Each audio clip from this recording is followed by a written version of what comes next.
The loan officer actually laughed when he saw my credit score. Not a polite chuckle, a genuine laugh. The kind that says, "This is so absurd, I can't help myself." He looked at his computer screen, looked at me, looked back at the screen, laughed again.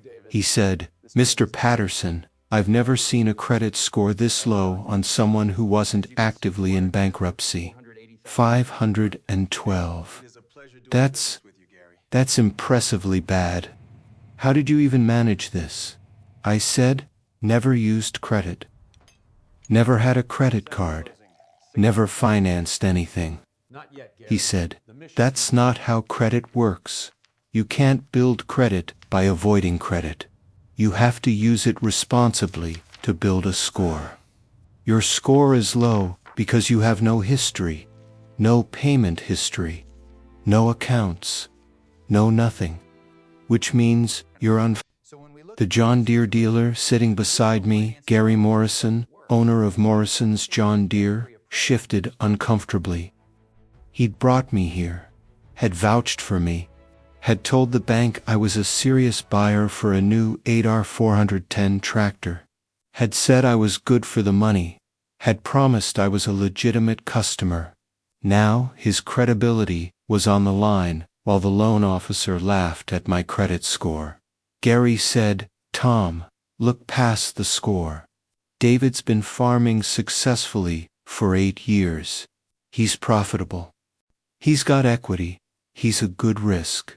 "Tom," the loan officer said, Gary, "I can't approve a $275,000 equipment loan for someone with a 512 credit score.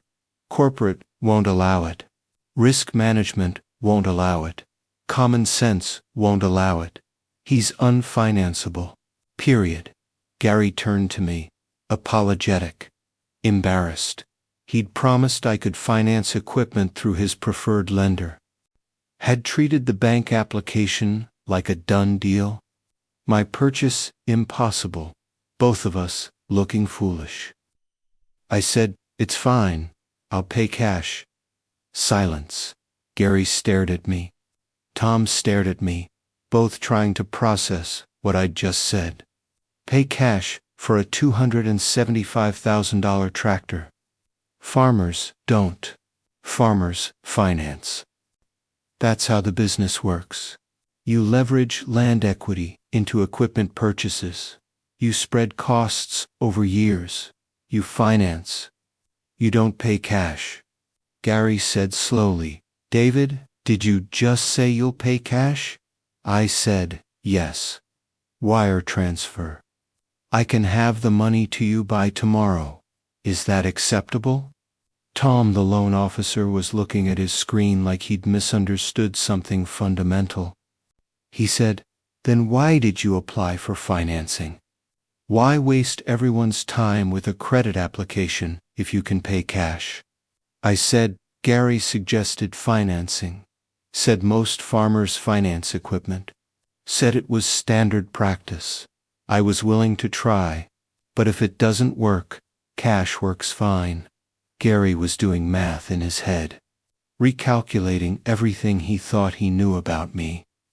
About my operation. About my financial situation.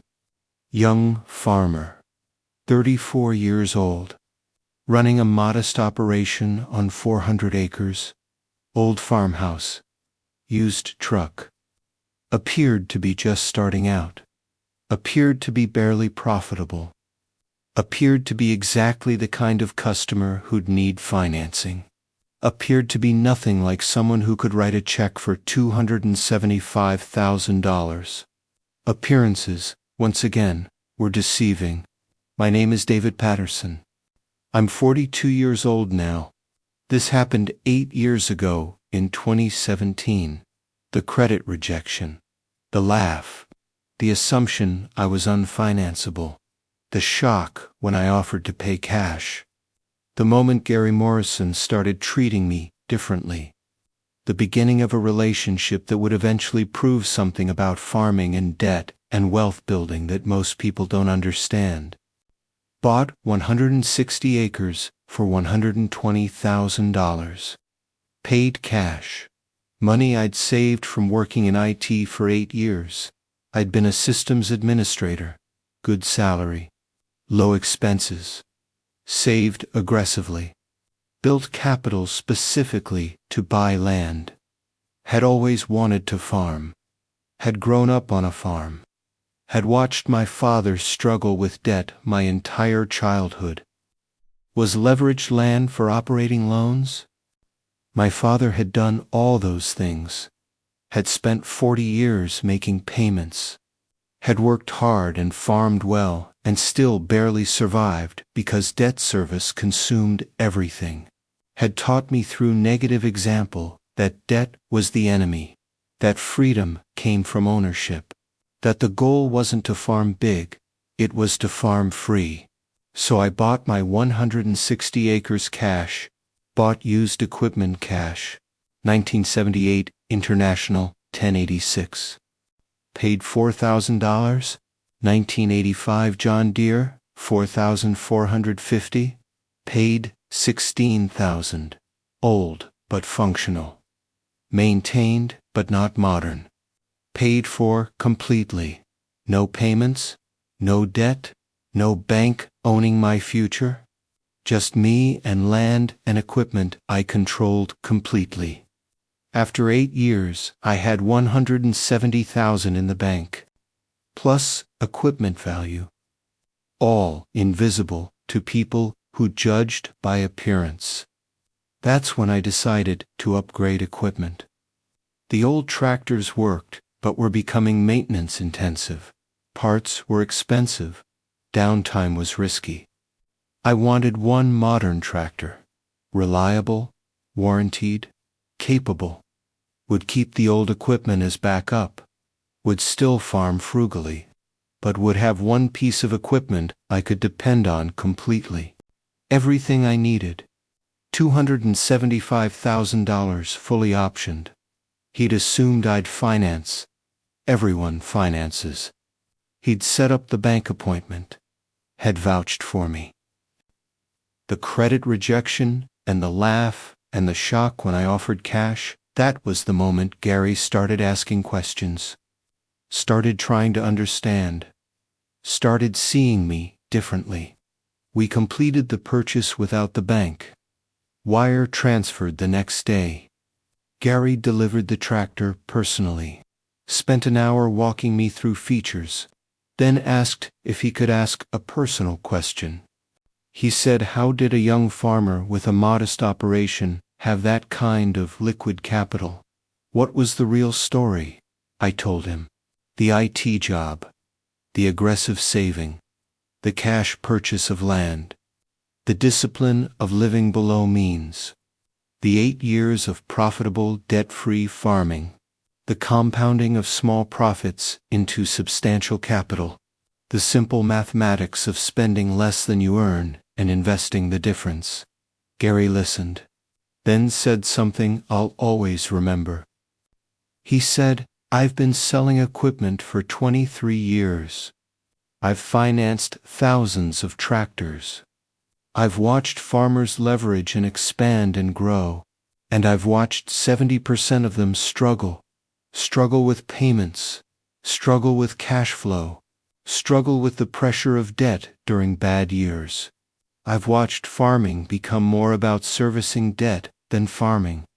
And here you are, young, small operation. No debt. More liquid capital than farmers twice your age with operations twice your size. You're doing something different. Something that works. Something I should be telling other farmers about instead of pushing financing. I said, financing makes you money. Why would you discourage it? He said, because I've watched what it does to farmers long term. And I'm starting to think I'm part of a system that profits from their stress. You've just made it worse. We became friends after that. Not just dealer-customer. Friends. Gary would call me when farmers were struggling, when someone was over-leveraged and facing foreclosure. When someone needed advice from someone who'd built differently, I'd talk to them, share what I'd learned, show them the numbers. Most didn't listen. Most thought I was lucky, or lying, or not really farming seriously. That you could succeed without leverage. But some listened. Some changed their approach. Some started asking different questions. In 2019, the farm adjacent to mine came up for sale. 240 acres. Good land. The owner was retiring. No children interested in farming. Wanted clean, simple sale to someone who'd farm it. Asking price was $380,000. Fair for productive land in good condition. I'd been saving since buying the tractor. Had $190,000 in the bank. Not enough for cash purchase. Not close. I went to Gary. Asked if he knew anyone selling land they'd finance themselves. Seller financing. Owner Carey. Gary said he'd ask around. Week later he called. Said he had something interesting. Different than what I'd asked for, but potentially better. He said a farmer named Robert Chun was selling 3 farms. Not 1, 3. 520 acres total across 2 counties. Robert was 78, retiring, had no debt on any property, wanted them to go to someone who'd farm them debt-free, who'd continue what he'd built, who valued land ownership over expansion, who understood that farming free was better than farming big. Robert's asking price was $1.6 million for all 3 properties, way beyond what I could pay cash. But Robert didn't want cash. Someone who'd prove his philosophy right, someone who'd validate the debt-free approach he'd followed for 50 years. Gary set up a meeting. Robert's farm, small house, modest operation, old equipment, everything paid off, everything maintained. Robert was exactly what I expected, 78 years old. Sharp, direct, interested in philosophy more than price. Wore work clothes that had been washed 1,000 times. Drove a 1994 Ford F-150 with manual transmission and basic radio. Everything about him screamed modest. Everything about him whispered discipline. Everything about him proved that wealth and appearance were disconnected. He asked about my farming.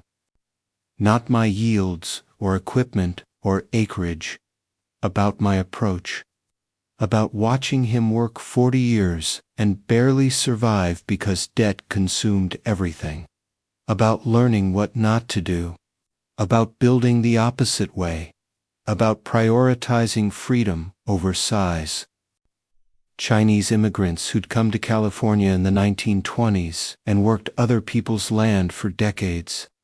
He'd grown up watching his parents build nothing, own nothing, work endlessly, and have nothing to show for it. He'd vowed different, vowed ownership, vowed to work for himself. Bought his first 40 acres in 1968 for $12,000. Paid cash. 27 years old. Same age as me when I bought my first land. Same approach. Same discipline. Never borrowed. Never financed. Never took the quick path. Bought land when he'd saved enough. Bought equipment when he could pay cash.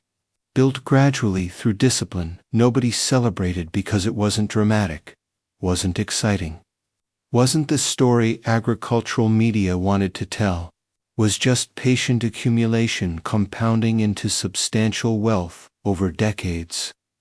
By 2019, Robert owned 520 acres free and clear, worth approximately $2 million, plus equipment, plus savings.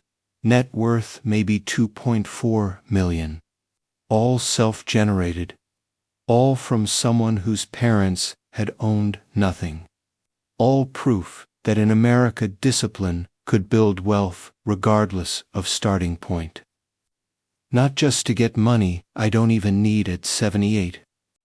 To prove that the way I built slowly, carefully, debt-free, actually works. To prove it's replicable. To prove it's not just something that worked in 1968 when land was cheaper. To prove it works now, in 2019, for someone starting like I started. With discipline and patience and refusal to borrow. Had to finance. Had to expend aggressively or die. The people losing farms when markets turned. Robert said, I've watched farmers borrow their way to bigger operations and bankruptcy. Watched them get big fast and fail fast. Watched them believe the lie that leverage is required. I want to prove the industry wrong. Want to demonstrate that slow, debt-free growth works better long-term than fast, leveraged growth. Want someone young to prove it's still possible? That's why he offered the unusual terms. The 3 farms sold over 6 years. The 0 interest. The no payment structure. The handshake agreement. To demonstrate that profitable debt-free farming could generate enough surplus to buy land, that you didn't need leverage, just discipline and time. He said, I'm 78, might live another 5 years, might live another 15, don't know, don't care. What I care about is seeing this transfer happen the right way. Who'll farm them debt-free? Who'll demonstrate that the patient way works? I asked what happened if I couldn't pay. If farming went bad. If I failed to save enough. Robert said, then the farms stay mine and I find someone else. But I don't think that'll happen. I've watched you farm for 3 years. Gary's told me about you. You'll prove what needs proving. Robert's grip was strong for 78. Farmers' hands. He said, don't let me down. Don't let yourself down. Prove that this works. Prove that young farmers being told they need to borrow are being lied to. I farmed all 4 properties. My original one, 60+ Roberts, 3 farms, leased for nominal rent, harder than I'd ever farmed. Carefully. Strategically. Maximizing every acre. Controlling every cost. Saving aggressively. Living on $25,000 a year while making $80,000 to $100,000 farming. Banking the difference. Watching capital accumulate. Watching the first payment deadline approach. Watching proof being built. The discipline was intense. I was farming 680 acres with 1 modern tractor and 2 old backups. Working 14-hour days during season. Doing all maintenance myself. Buying parts strategically. Timing purchases perfectly. Negotiating every transaction. Living lean. Saving aggressive. Building capital that would prove Robert right and conventional wisdom wrong. Friends thought I was crazy. Thought I should expand more. Buy more equipment. The proof being built. The demonstration that debt wasn't necessary. That patient discipline worked. That Robert's bet on me was justified. Gary Morrison checked in regularly. Asked how the saving was going. How the farming was going. How the pressure felt. I told him the pressure was motivating. Was clarifying.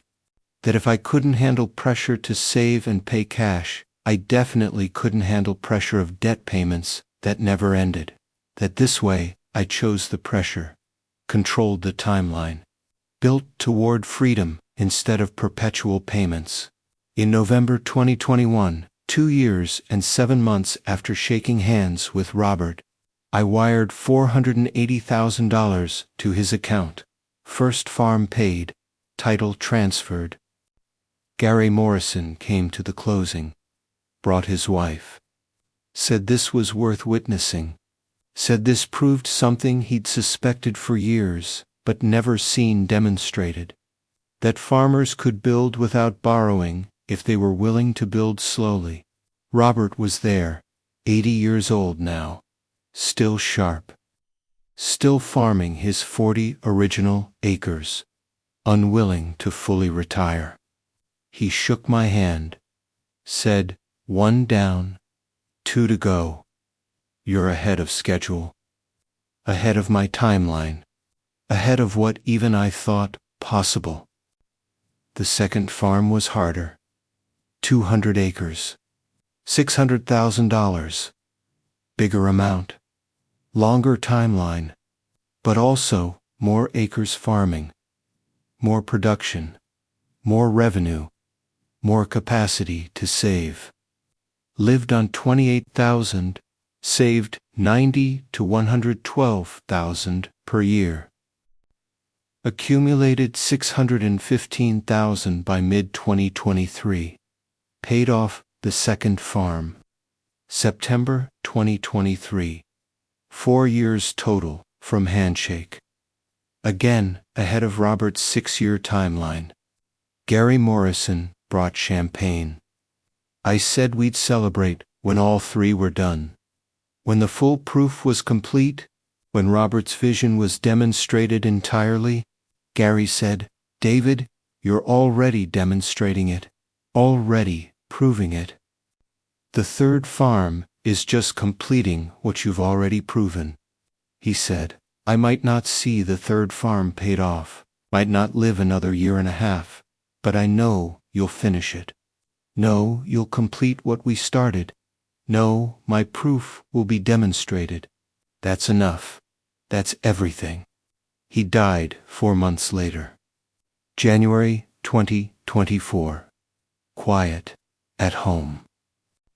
Surrounded by family who'd benefited from his discipline, who'd seen proof that patient wealth building worked, who'd watched him demonstrate something valuable, who'd learned lessons they'd pass to their own children.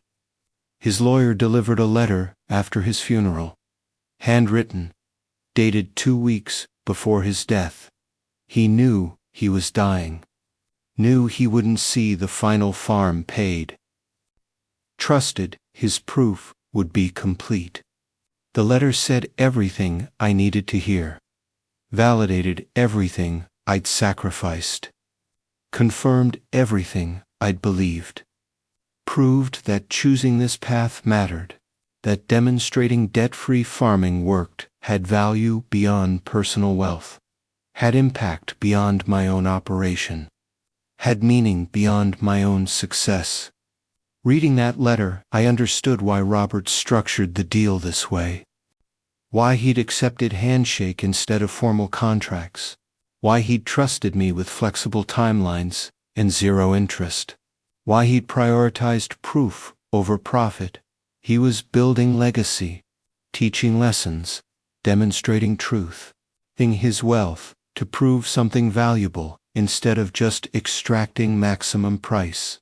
That's generational thinking. That's wealth used correctly. That's success measured properly. That's impact that compounds beyond death. Robert's proof wasn't the land he owned, was the philosophical demonstration he enabled, was proving to a new generation that debt-free farming worked, that patience beat leverage, that discipline built more than borrowing, that slow beats fast when measured over lifetimes instead of years. I'll complete the final payment early 2025. 5 years and 8 months total. $520,000 cash. 160 acres. Third farm owned completely. 680 acres total. 1.6 million paid. 0 debt. Complete freedom. Perfect proof. Robert's vision demonstrated fully. Legacy established. Truth proven. Conventional wisdom destroyed. The numbers tell the story. Started 2019 with 160 acres worth, approximately $250,000. ending 2025 with 680 acres worth approximately $3.4 million. 6 years, $3.1 million net worth increase. That conventional wisdom was wrong. That debt-free farming works. The third farm title transfers in 2 months. I'll have saved and paid $1.6 million cash over 6 years. We'll own 680 acres total, all debt-free, all profitable, all building wealth instead of servicing debt. All proof that Robert was right. That my approach works. Because I pay cash and prove his doubts about the financing model, right? Because I represent something he wishes more farmers understood. Because I farm in a way that works long-term instead of just looking impressive short-term. The loan officer who laughed at my 512 credit score, Tom, he saw me at the Cope last year, approached me, said he'd heard I'd bought 3 farms cash, said he'd heard I'd never financed anything, said he remembered laughing at my credit score, said he wanted to apologize, said he'd been wrong, said absence from the credit system wasn't failure, it was strategy. His laugh was honest. My credit score was genuinely terrible by conventional metrics. He was just measuring success using the wrong standard. Using a standard that assumes debt is necessary, that assumes leverage is required, that assumes financing is how farming works. All wrong for someone playing a different game. All irrelevant for someone building wealth through ownership instead of debt. I'm 42 now. I'll own 680 acres free and clear by age 43. Net worth approximately $3.4 million. All self-generated. All debt-free. All built through simple discipline applied consistently. All proof that the conventional wisdom is wrong. That you don't need leverage to build. That patience beats aggression. That ownership beats size. That debt-free beats debt-financed every single time when measured over decades instead of years. My children ask why I still drive an old truck. Why I don't buy new equipment every few years like other farmers. What my father taught me through negative example. What Gary Morrison came to understand through watching farmers struggle. What the banking system doesn't want anyone to know. That looking successful and being successful are different things. That debt makes you look bigger while making you weaker. That leverage makes you grow faster while making you more fragile. It's to own the most acres, free and clear. It's to build wealth that compounds instead of being consumed. It's to farm free instead of farm big. The John Deere dealer laughed when I was refused credit. 8 years later, I'd paid off 3 farms without loans. Validated everything my father wished he'd done. Demonstrated everything Gary Morrison wished he'd told farmers 30 years ago when he started selling equipment. The dealer stopped laughing, started learning, started questioning, started seeing that the customer he'd laughed at was actually the customer doing it right. Was actually the customer who'd build more wealth over time than the customers who'd financed everything. And freedom that the financing system specifically tried to obscure. Credit rejection became my superpower. Forced me to build cash. Forced me to save aggressively. Forced me to stay disciplined. Forced me to prove that debt wasn't necessary. Forced me to demonstrate that patient capital accumulation beats leveraged expansion. Forced me to become exactly what Robert Chun was looking for. Someone who'd prove his philosophy. Someone who'd validate his approach. Someone who'd demonstrate that farming debt-free works. The laugh was the beginning. The cash payment was education. The 3 farms were proof. The transformation of Gary Morrison's thinking was impact. The letter from Robert was vindication. The future my children will inherit, 680 debt-free acres, is legacy. They laughed when I was refused credit. That's not revenge. That's not luck. That's mathematics. The mathematics of compound discipline. The mathematics of ownership over appearance. The mathematics of freedom over size. The mathematics of doing exactly what everyone said was impossible while they watched and eventually understood. The dealer laughed, then learned, then changed, then became my friend because I'd proven something he'd suspected but never seen demonstrated. Was just the most profitable way for everyone except the farmer. I didn't set out to prove anything, just set out to farm free, to avoid my father's mistakes, to build without debt, to own instead of owe. The impact spread organically, because truth doesn't need defense. It just needs demonstration. Complete ownership, total proof, perfect vindication, absolute freedom. That's farming done right. That's wealth built correctly. That's success measured properly. That's what happens when you ignore the laugh and follow the mathematics and trust the discipline and prove through results that the conventional wisdom is conventionally wrong. The dealer laughed. I paid off 3 farms without loans. The laugh was honest. The payment was proof. The farms are freedom. The lesson is eternal. Debt-free beats debt-financed. Always, eventually, inevitably, mathematically. That's truth. That's farming. That's freedom. That's legacy. That's what they laughed at.